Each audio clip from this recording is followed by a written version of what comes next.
டெல்லியில் கரப்பான்பூச்சி ஜனதா கட்சி தலைமையில் நடைபெறும் போராட்டத்துக்கு பெருகும் ஆதரவு. பல மாநிலங்களில் இருந்தும் தலைநகரில் குவியும் மாணவர்கள். தேர்வு முறைகேடுகளுக்கு யார் பொறுப்பு என கேள்வி எழுப்பும் மாணவர்கள். கல்வித்துறை நிர்வாகத்தில் சீர்திருத்தம் தேவை என வலியுறுத்தும் போராட்டம்.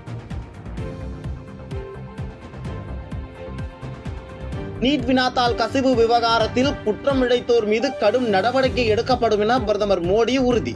இளைஞர்களின் எதிர்காலத்துடன் விளையாட யாரையும் அனுமதிக்க மாட்டோம் என்றும் திட்டவட்டம்.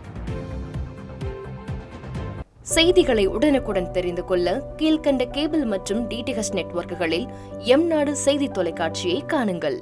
பாதகம் செய்பவரை கண்டால் நாம் பயம் கொள்ளலாகாது பாப்பா. மோதி மிதித்துவிடு பாப்பா, அவர் முகத்தில் உமிழ்ந்துவிடு பாப்பா. அண்மை செய்திகளை உடனுக்குடன் தெரிந்து கொள்ள இணைந்திருங்கள் எம்நாடு தொலைக்காட்சியுடன்.